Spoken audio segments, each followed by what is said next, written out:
I got eyes in the back of my head, I'm seeing. Take me for granted and you know I'm leaving. I'ma take what's mine with the webs I'm weaving. I could take this crowd from seeing to believing. Got it. I ain't gonna give up. Got too little time, I'ma live up. Head down, push forward through the tough times. Cause anything worth doing is a tough time. Cause I'ma live life for the fight, yeah, I'm here to get it. I got drive, got sight, always have a vision. I go by at night, I be in my feelings. I'ma be fine, need time, and I'll soon be winning. I live life for the fight, yeah, I'm here to get it. I got drive, got sight, always have a vision. I go by at night, I be in my feelings. I'ma be fine, need time, and I'll soon be winning. I can feel the blood. And hello, everybody. It is 3 of your 4 corners of commentary. And tonight, I will be your mediator. My name is... See, being a mediator, I got to have stuff all together. So just give me a second. I am Stryker Dragoon. To your right is... What's going on, y'all? It's your boy QS. So, and to the bottom there, sir. It would be me, the big stretch himself, the human encyclopedia. And we are, as usual, your 4 corners of commentary. Now, Mr. K Marvel is not here for the night. He had some business, so why not just have some fun and have a nice short little episode since, you know, we're not in our usual slot. So take it away, boys. What are we speaking about tonight? I mean, you know, it's I guess we you could call us we're the WWE content creators for today for this upcoming week. Pretty big weekend. Survivor Series weekend just passed. As you can see, like, you know, there's a lot of shocks. It was pretty good shocking returns. You know, we got to see the return of Randall Keith Orton. Shout outs to him. He returned at the Men's War Games. Mm-hmm. And, you know, the return that we all thought would never happen, but it ends up happening. It was actually CM Punk showing up at Survivor Series in Chicago. You know, obviously we all looked at the rumors. Everyone kept saying wasn't in talks. It wasn't happening. Never was gonna happen. It was off the table. You know, what is going here? You know, they were assuring the talent that he wasn't gonna be there, and showed up. And now, of course, everything when Punk shows up, controversy will follow. So obviously, there's a couple superstars. They're not happy about it. They're not happy about seeing it. A lot of fans are still shocked. Again, it's been almost 10 years now that you haven't seen CM Punk in the WWE ring. So, or even in WWE period. So it is, you know, the last time he had walked out on the company. Not only did he walk out, he got you know, he went on the Cole Cabana podcast claiming how he got fired on his wedding day and, you know, disparaged the company. And we all thought this was it. It was never going to happen. It was never coming to fruition. But obviously that good old saying, never say never. And they always come back. And that's what happened. So shoot off, guys. Well, how y'all feel about that? Like, I mean, you pretty much hit the nail on the head. You know, you see it underneath your name right there. They always come back. But I also want to point out what's underneath my name here too. We have an uninvited guest. Uninvited? No, I'm kidding. You're using my street card, sir. I'm kidding. Ladies and gentlemen, the 4th piece of the puzzle, ladies and gentlemen, Mr. K Marvel himself has joined us. But you know, I'm only on for a little bit. I gotta run soon. Right.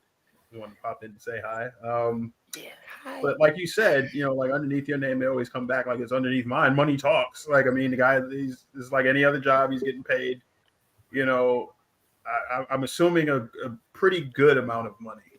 At least 7 figures. At least, you know. Yeah. Now, I'm not here to compare, like, you know, his return to WWE to his return to AEW or whatever. But I mean, like his return to AEW, that was a pretty boisterous response, and that was largely because we're in Chicago. But the WWE audience is a lot different, so it's going to be interesting to see what type of reaction he gets tonight, whether he'll get booed or cheered just as vociferously. Like I'm tuning in primarily to see it. I haven't been able to say that in a long time, to see what's going to happen with this one guy on this show.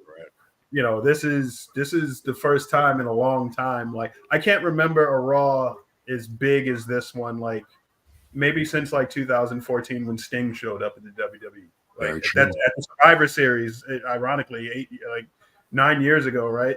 I remember tuning into Raw, like, oh my God, Sting has to show up on Raw. Like, what's going to happen next? Like, I don't remember being like that for a WWE show in quite some time, where it's like you have to tune in the next night to see what's going to happen, because, you know, and you know, you try not to get involved like in all the backstage stuff what people feel, but like we know his heat there with Rollins. We know like McIntyre allegedly stormed legitimate out. Heat.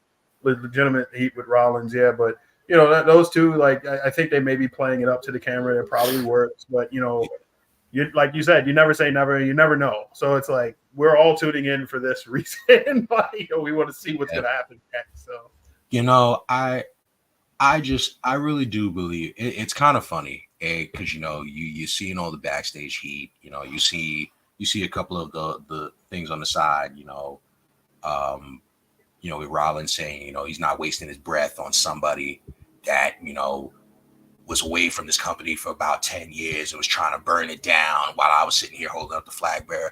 It goes back. It gives me back a reminder. Like we've seen this story before. Like everyone like remember when it was like John Cena and Dwayne and The Rock, John Cena and Dwayne Rock Johnson. I said that earlier. Rock sat here. He went to Hollywood. He came back and he's sitting here acting like, you know, he loves W Universe and all that. But, you know, for someone that was here holding the flagship and going through all the rough times of the company, you weren't here. So it's just like, you know, it always plays up into that. And it's like, you know, they're good. It's the same thing, you know, that Seth had. He had the same thing when they had with Cody sitting here. You know, you were over here on the other side. You were trying to break the throne. You were trying to over here destroy this company, and now you're over here talking about you want to finish the story. It's a matter. I think this is a matter of like it's playing up to the work, but I honestly do believe that Triple H has probably gotten these two men to just like, you know, gonna have them sit down. I do believe that this is probably gonna end up to an angle, to a feud, and it's probably gonna be an enjoyable feud. I think it's gonna be a feud that will even go probably all the way to the Royal Rumble. It would be fitting because the Royal Rumble was the last pay-per-view that Punk was on. It was the last pay-per-view that he was on and that he ended up walking out after. And who's to say that this could be also another way to give him that go into the main event of WrestleMania. Who knows? We don't know yet. I mean, but again, it is. No one can sit here and say that this isn't a pretty big deal, because this is an individual that everybody had thought that he would never be back. It's never going to come back. But now that we do see Punk is back in WWE, I am here to personally put in my campaign that if he can come back, there's no that the possibilities of anybody else that has left WWE to go to other pastures, go to other companies. It's endless.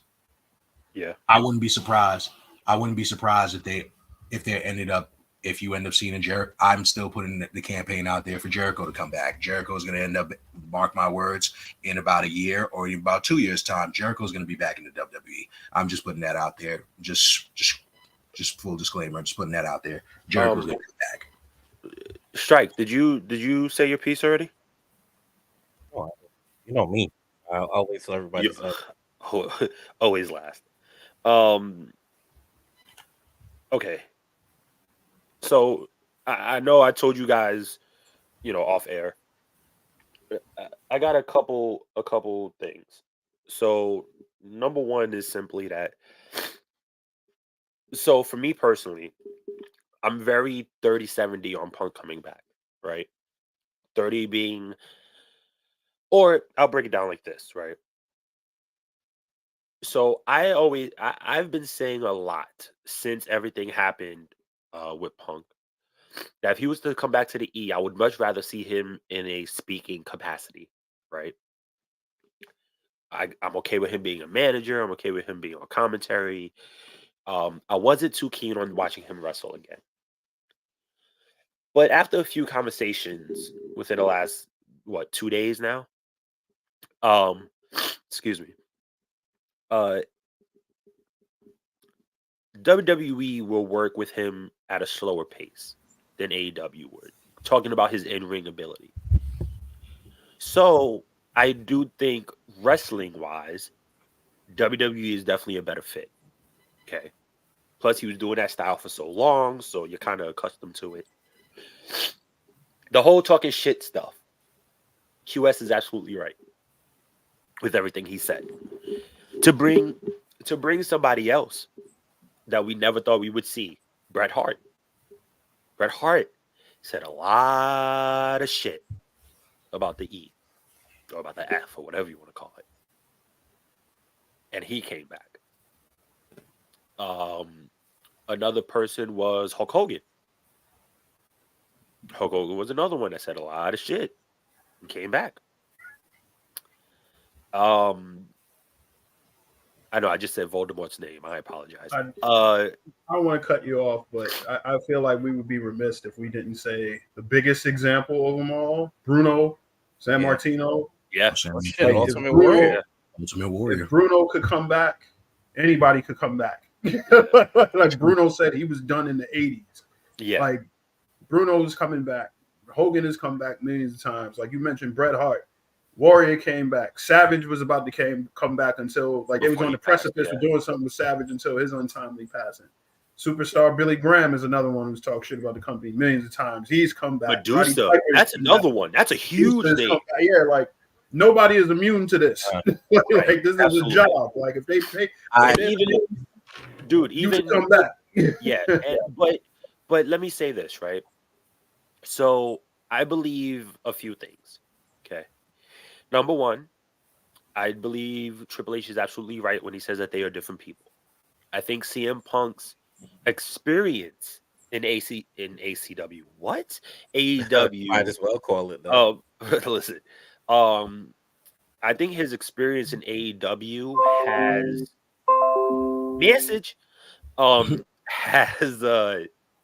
has definitely shifted his thought patterns, his thought process of how a wrestling company is.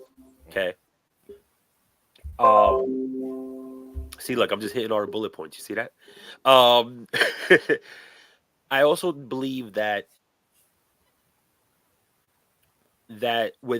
Punk is now in a controlled space. That will be better for him. Granted, he's fucking 43. He shouldn't need that, but it is what it is. Okay, everybody's built differently. That's really the best way I could put it. But he's in a controlled space. Also, I think people are forgetting that the atmosphere in the WWE is dramatically different. Dramatically different. Yep. Nick Khan is one thing, but Nick Khan is back at house. Mm-hmm. Triple H is there all the time. Mm-hmm. And Triple H has created this atmosphere where people want to be there. Regardless if you're on the card or not. That's the important thing. It doesn't matter if you actually are on the card or not. People want to be there. That means something. When you have a boss who gives a shit, it makes you want to give a shit. Right. Period. That's any job. Because let's not forget, this is a fucking job.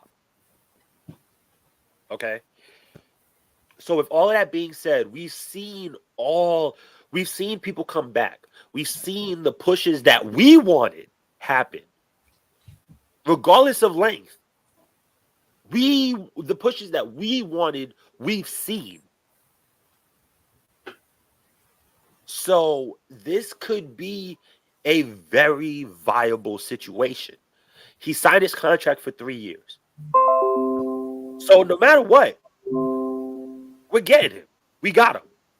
We got to deal with it, regardless if you like it or not. But bottom line is that CM Punk is a star. CM Punk was the biggest star AEW has ever had. And I don't mean in wrestling capability, I mean star power. CM Punk was the biggest star. If you look at it now, you know who the biggest star is? Adam Copeland. Why? Because the man is in movies, the man is in TV shows, the man is a first ballot Hall of Famer, the man is 25 years in the business. He's the biggest star they got. Bigger than Kenny, bigger than MJF, bigger than Ospreay. Okay. CM Punk is not the star when he comes to WWE.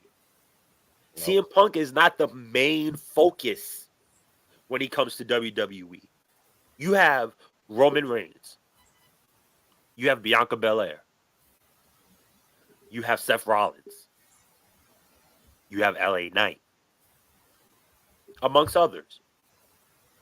This is not, as much as I'm still a little iffy on the situation, bottom line is that I do believe that they can pull something good out of this, and it took me a little while to really even come to grasp with that, because AEW left a very sour taste in my mouth when it came to CM Punk. All of that situation, all of that shit gave a really sour taste in my mouth. Pause. I mean, I think it's just a matter of, it's just a matter of, this is a difference of when you're in one space where it seems like you're in an asylum than when you're in a different area where it feels like, you're just a little bit more appreciated. It's just a change of scenery. That's bottom line. That scenery just didn't fit him. It didn't fit him. And it's okay to acknowledge that. It doesn't mean like it's a doom and gloom. It doesn't mean that you're trashing the company. That just didn't fit. It didn't fit. And you could see both situations that happened with him over there. It just didn't fit.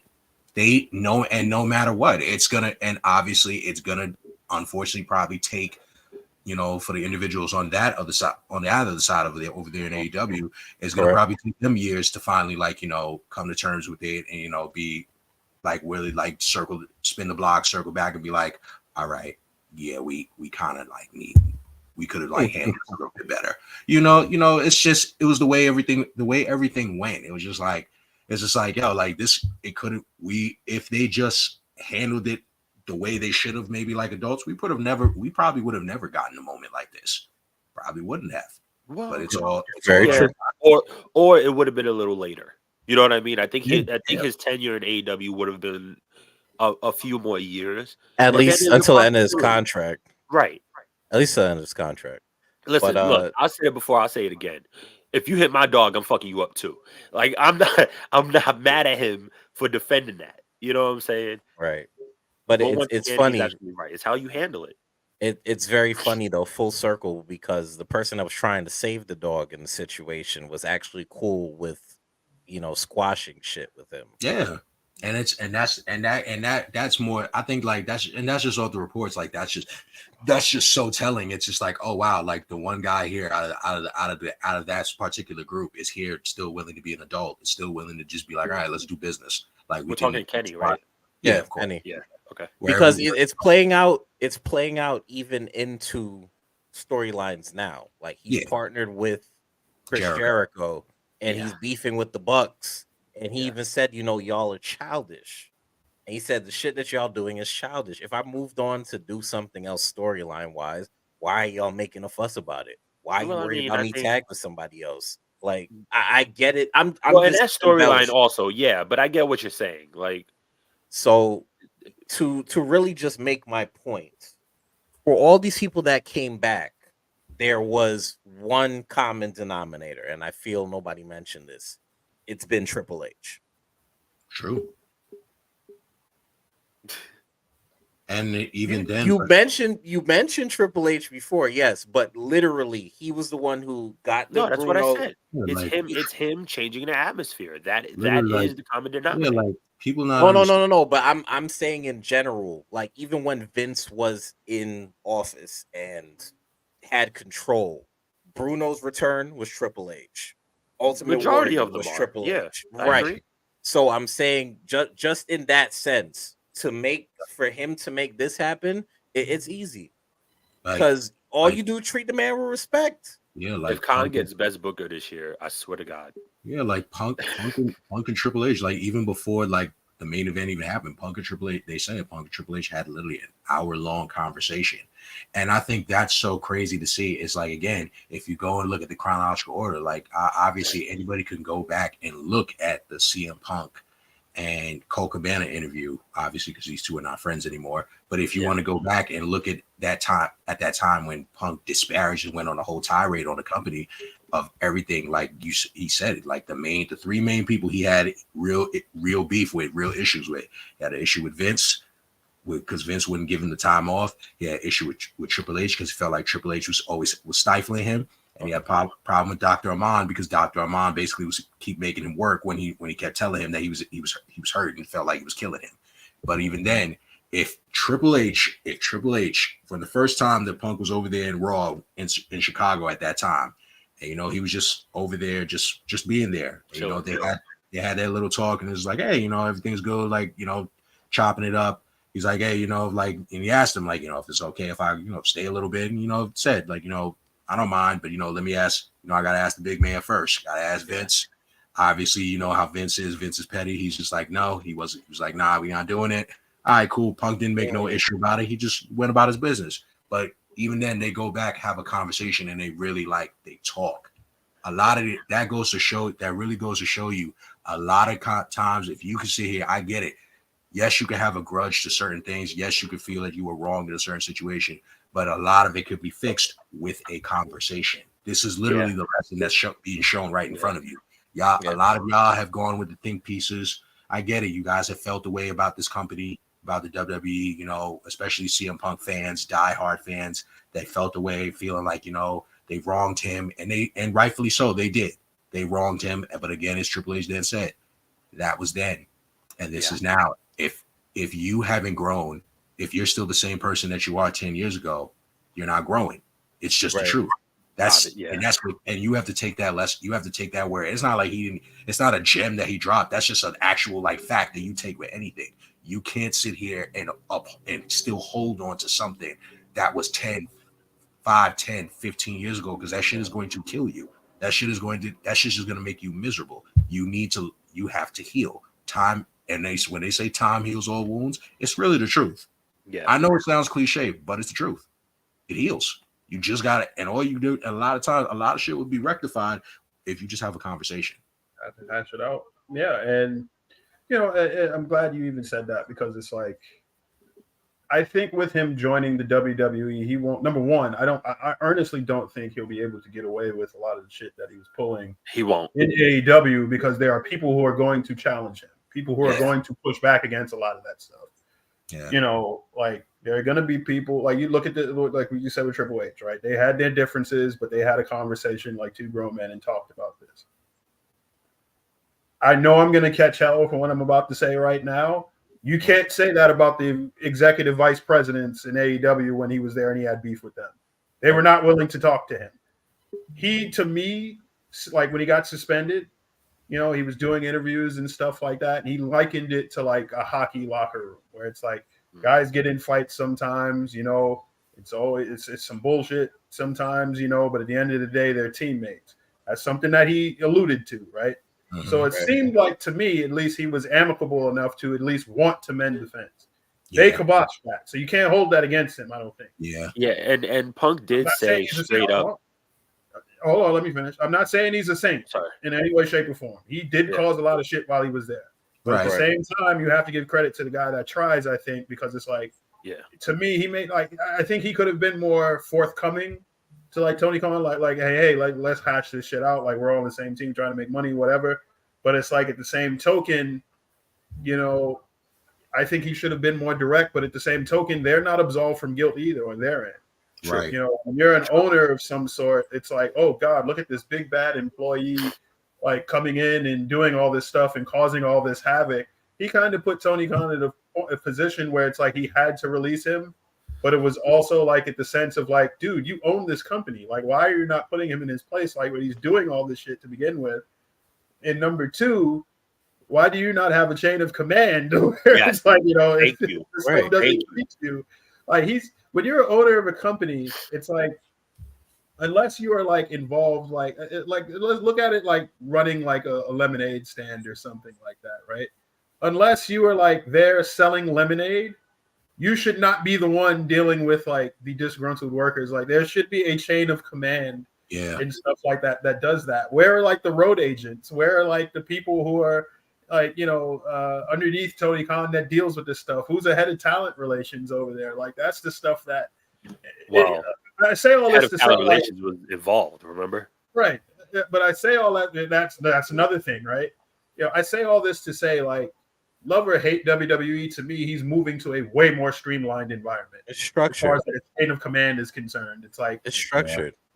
Tony Khan wears so many hats where it's like one thing goes wrong and then it's like, okay, who's either A, who's in charge of this, or B, why are you not doing this? Like, he's moving to me a way more streamlined environment.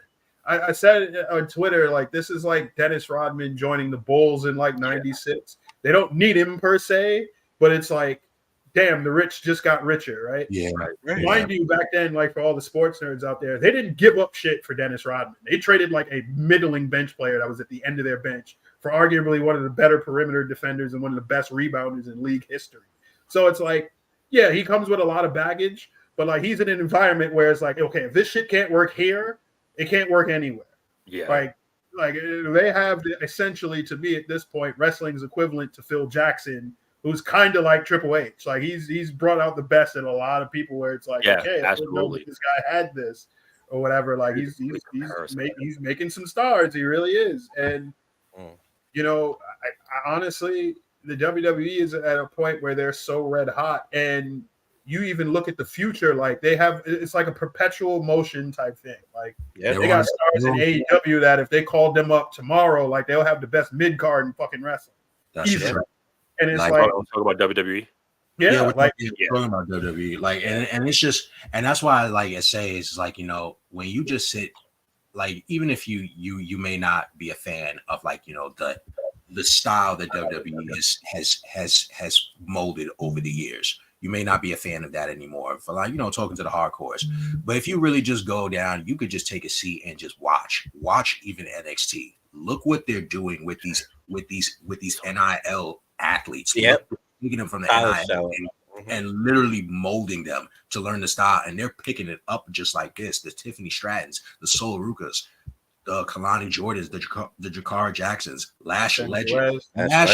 Lash Legend, we literally from before, we're just like, oh God, this is god awful. Not for nothing. We're just like, she's just better off as a manager. And look, now she's even polished. She's polished herself. Same thing with Tiffany. All you gotta do, if you just sit down, just watch, and you be patient and let them do what they gotta do. Let them develop. It's gonna work. I think Tiffany's the bar right now. They've all gotten better. Like honestly, I honestly can say like from when even Trick Williams. Yeah, like he's the perfect example. Was Trick part of the NIL deal? I don't know.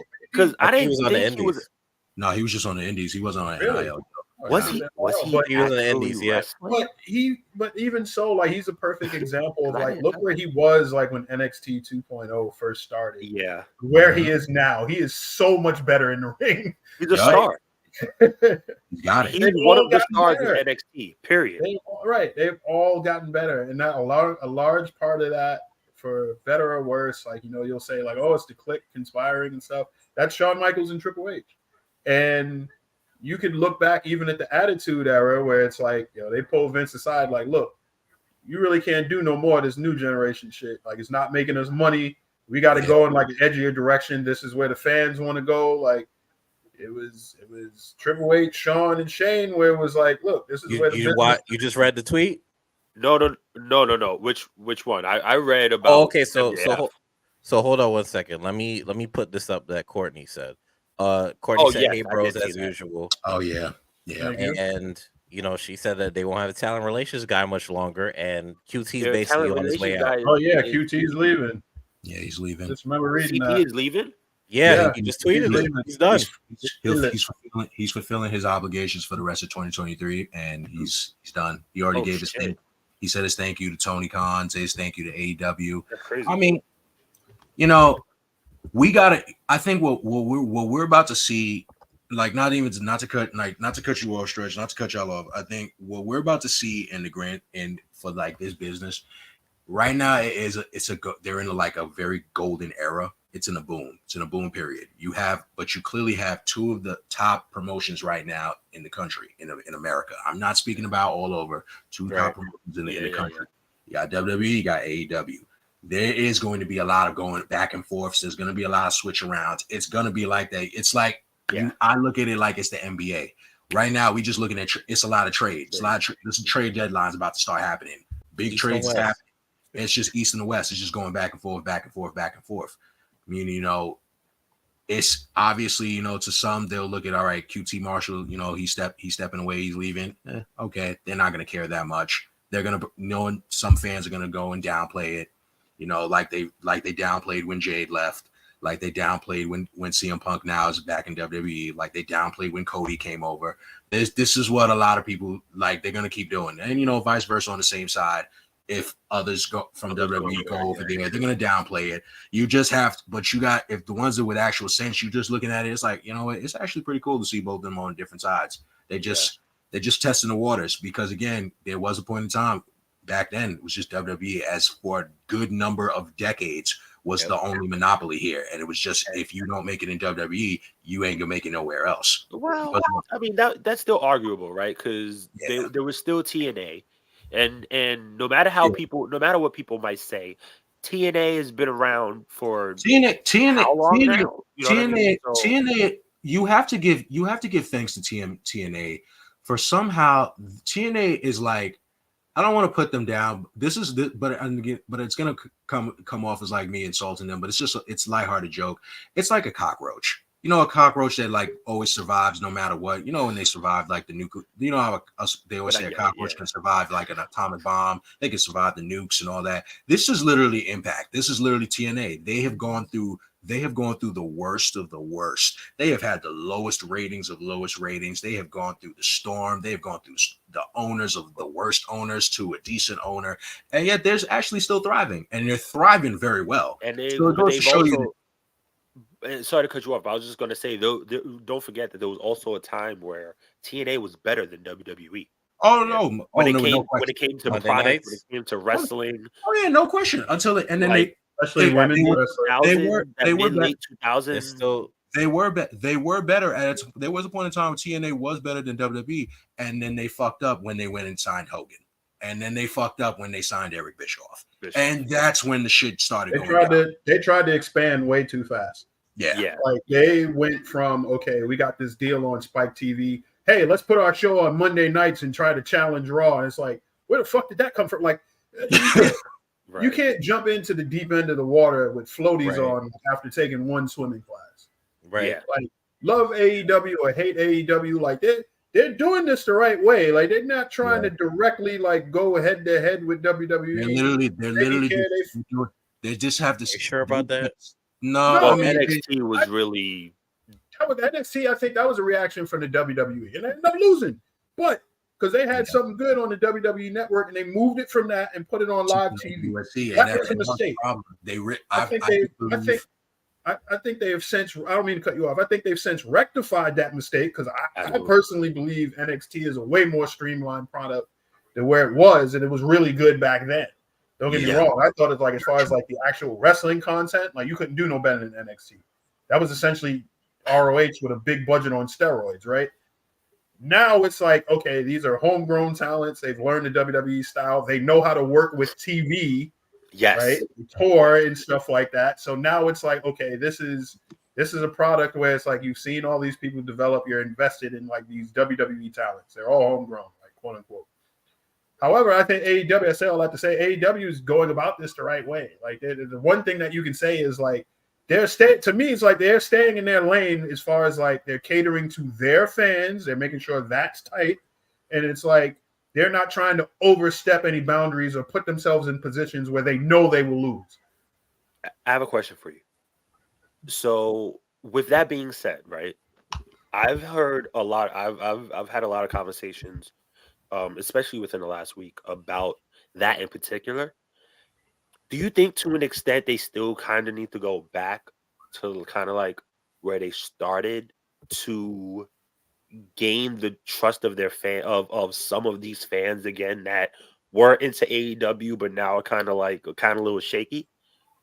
No, I don't think so personally. I think they have like that hardcore fan base like locked down. I don't think I think the way that their product is structured and who they have on the roster, and more importantly for them, who they're willing to bring in, I don't think they can mess that up, honestly. Like they would have to do something very egregious to mess that up.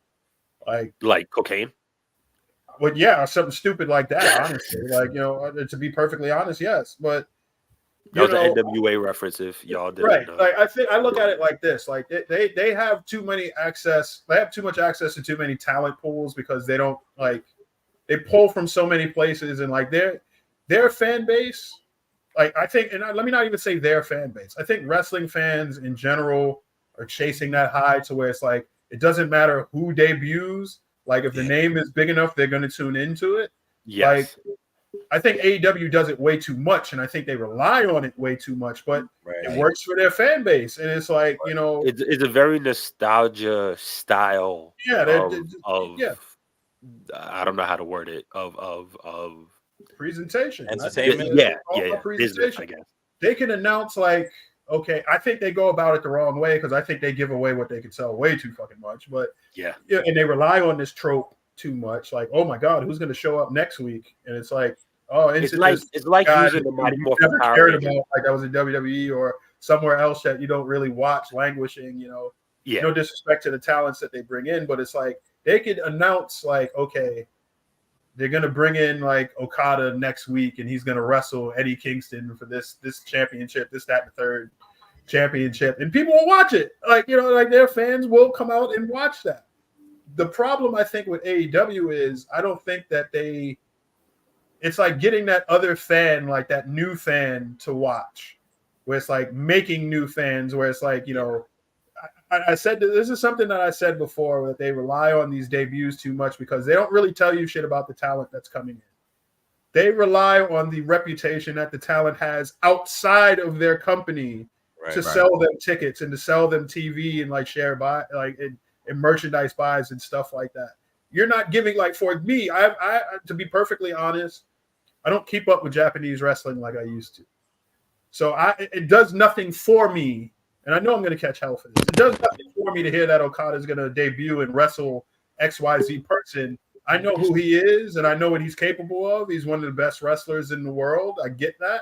But look at it from the standpoint of if I've never heard of this person before, why should I care about him?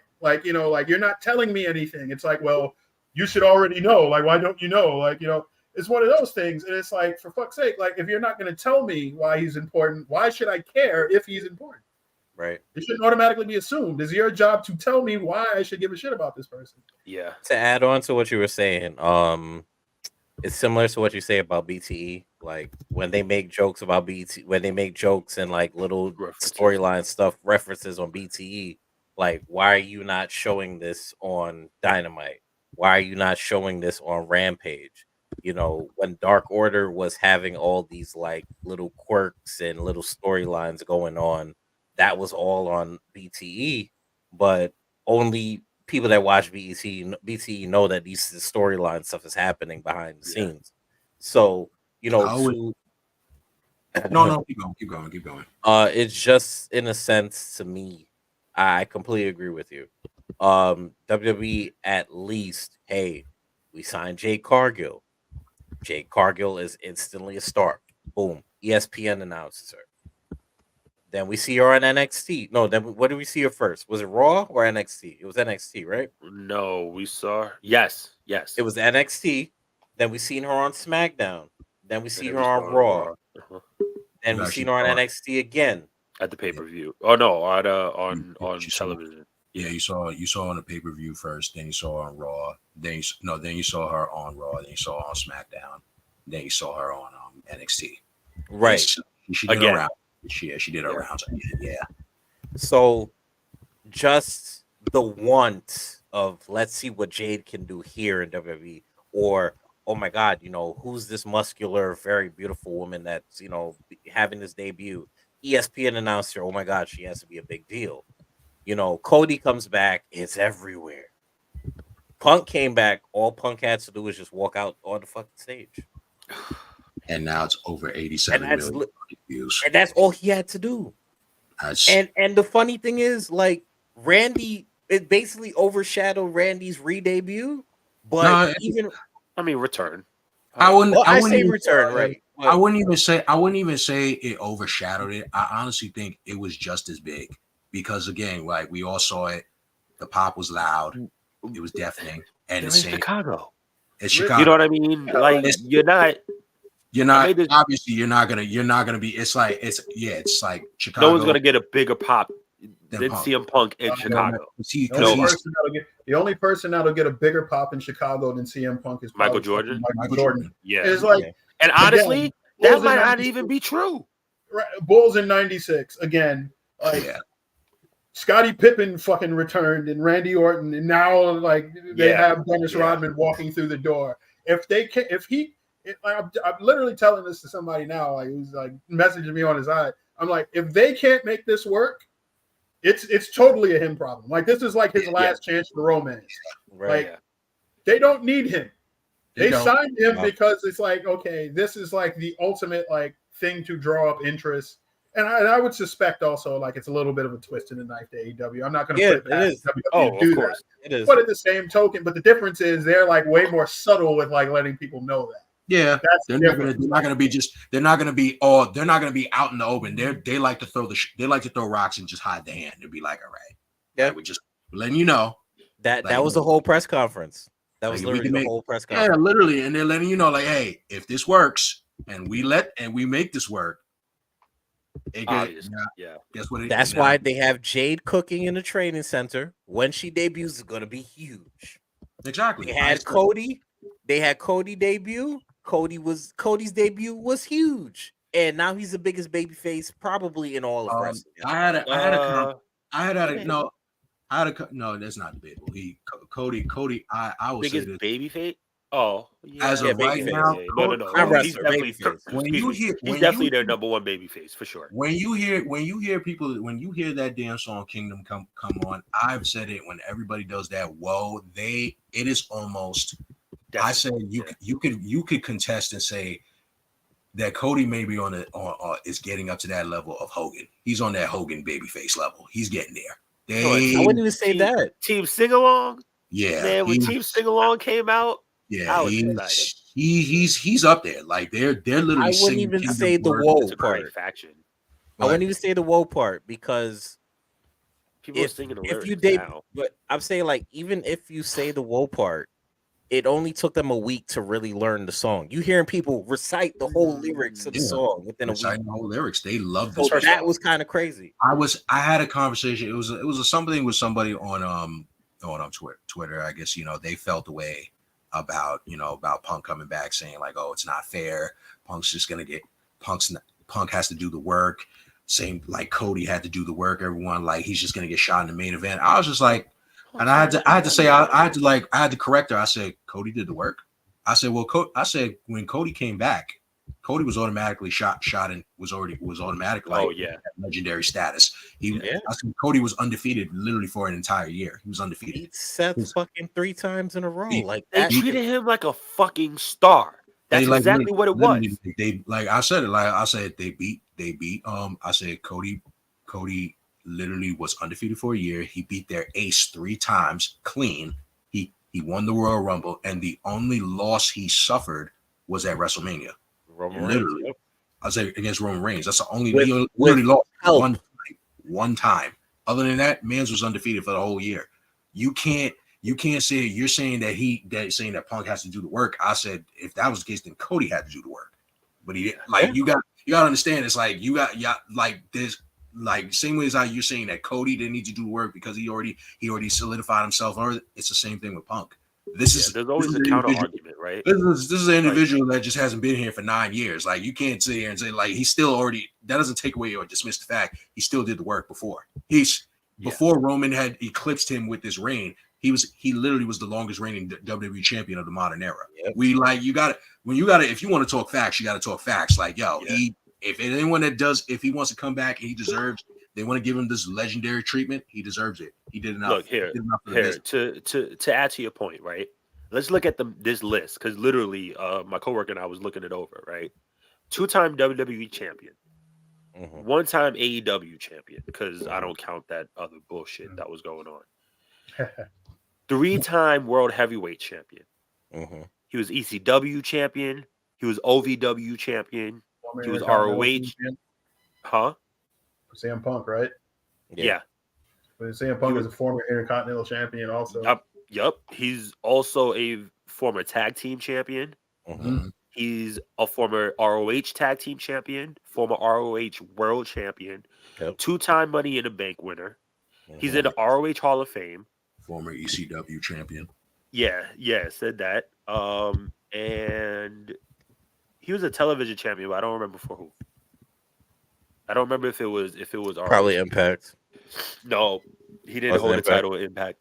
Okay. Or TNA when he was there. That was because he was one of Raven's flunkies. It was him. Yes, you're right. Who's the girl? Mickey? Was it Mickey James and somebody else? I think. But anyways, this man's resume speaks for its fucking self. Okay, right. That's number one. Number two,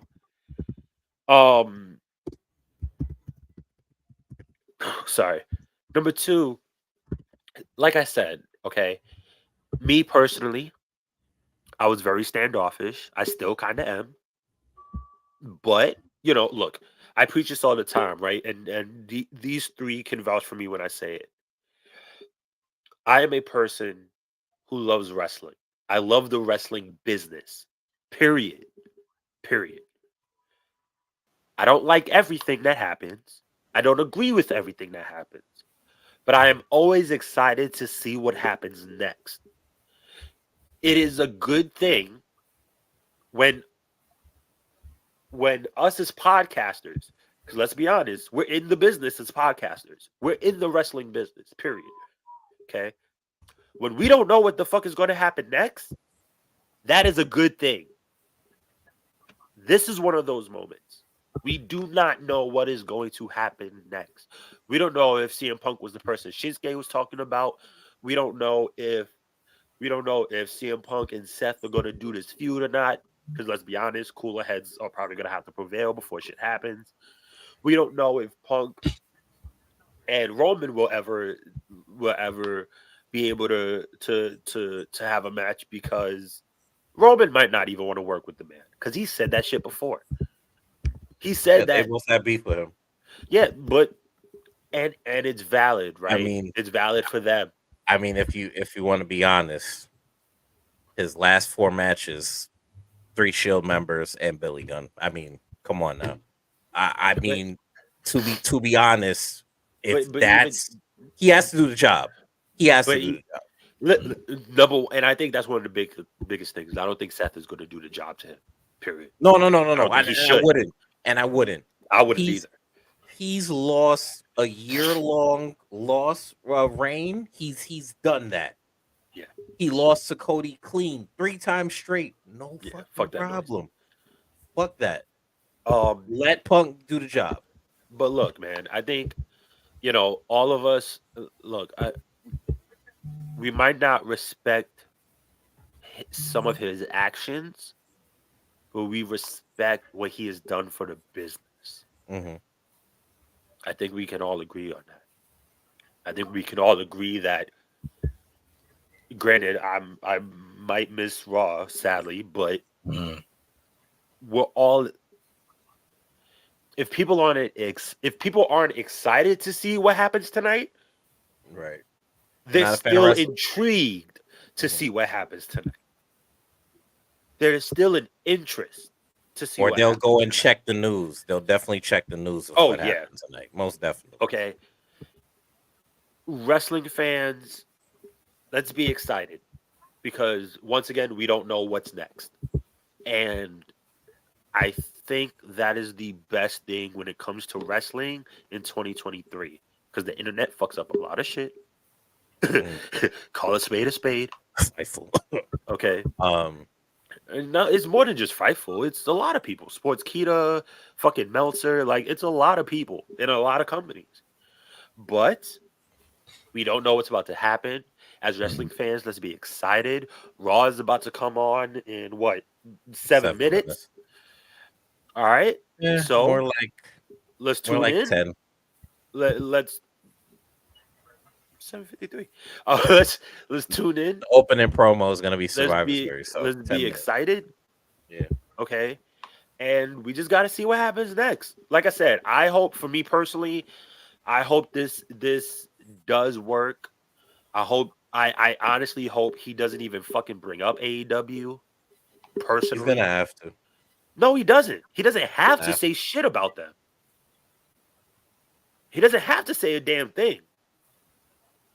He could just look into the future outside instead of talking about the past. I got a fun way to end this. So because the show is about to start, 6 minutes. But over or under, do you think he mentions AEW tonight? I'm saying under. Over. I don't even think he's gonna do it. Over.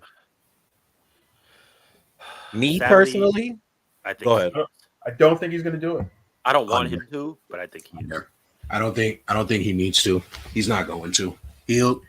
This is more. I feel like this. There's a legal thing too, so maybe not. Yeah, Oh yeah, yeah. he can't mention them, and he probably can't mention AEW. I don't think he can't directly mention them. He It's can't more directly like mention. it's like a More- comedian that's like Yeah, making jokes like about his ex-wife. He making jokes, but you know who he's talking about. yeah. Yeah. It's one of those things. I don't think he's honestly, gonna go that route. I think this is. I think it's under. I think this is more personal. This is more personal. It's really for a lot of fans, because again, let's not forget, this is fans that was chanting his name for years. Yeah. Even they just like stopped chanting the damn CM Punk chants at live events. Like they just like finally like stopped and like let it go. But like now, this is more personal for them. Like I feel like it's gonna be big. I don't think he's gonna mention them. I don't think. I think you're right though. I think he will say. I don't think he'll end up saying it in a subtle-ish way, because he always does. Let's be honest. He always does. I don't. Well, I'll give my point, and then I guess we'll finish off. I said over, but I don't think in the way that we're thinking he'll mention them. I think we may get an actual positive light to it, and he'll show a bit more maturity during this run. I don't think we get the childish CM Punk that we've had years and years ago. And Trips made it very well known that, we sat down as men. If you're gone for 10 years and you're not changed, and obviously you're not fucking grown at all. And Punk has actually showed that he's been on the mature end of a lot of the things that happen at AEW side. It's true. I honestly believe if TK actually had balls and did what he had to do, he would have still been in AEW. Yeah.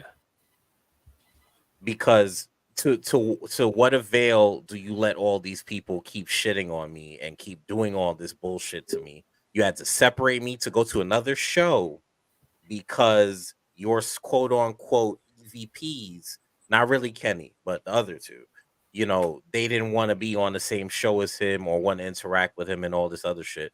And I'm like, bro, if cooler heads had prevailed and if people were actually held accountable for their positions as they should be, with a boss, everybody getting suspended regardless to what, I would have said, we're having this fucking meeting, we're sitting down, and this is going to happen. Just as Triple H came and said, hey, we see money.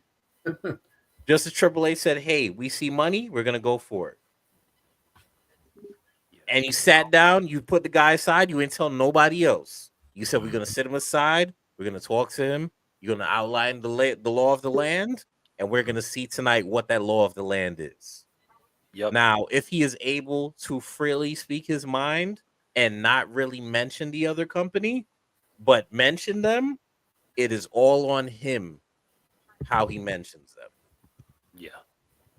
Same how Cody diplomatically said what he said night before. Same how Cody diplomatically has been saying what he's been saying for the past few months to a year now. When he mentions them, he should be able to get the same respect. Yeah. But keep him on a leash. And I'm not saying it in a bad way, but go ahead. Well, no, I was gonna say we got 2 minutes, gents. Let's do what we do. Well, ladies and gentlemen, you already know. You can always follow me at Forever Thiefing. Y'all already know. It has always been a pleasure. Obviously, we did this early because again, it's life. Our schedules don't really align as much for these couple of weeks. If anything, for this week, I will be there Friday in Brooklyn for WWE SmackDown. Hey, so if any of you just look out for me. If any of you see me, say hi. I'm not standoffish. I'm not going to scare any of you away. Just say hi, say what's up. Let's chat a little bit. Why not? Thank you guys always for supporting. Thank you guys for tuning in. Let's see what the hell is going to happen with this goddamn business.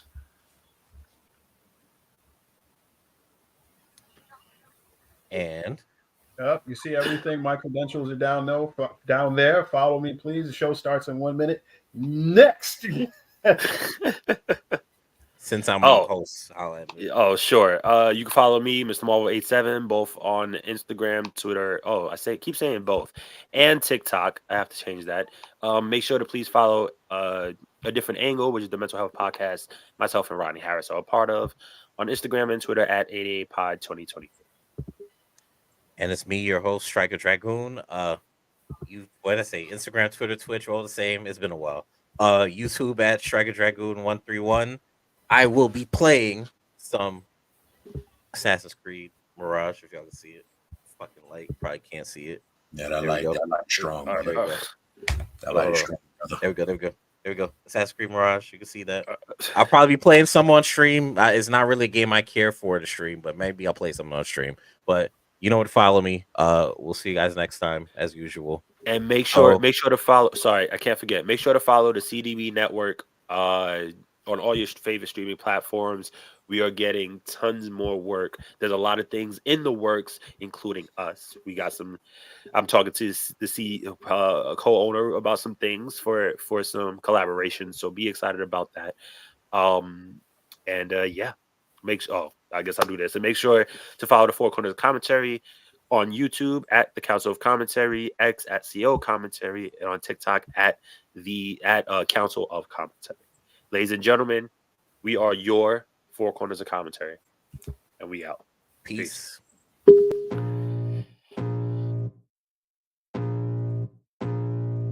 I got eyes in the back of my head, I'm seeing. Take me for granted and you know I'm leaving. I'ma take what's mine with the webs I'm weaving. I could take this crowd from seeing to believing. Got it. I ain't gonna give up. Got too little time, I'ma live up.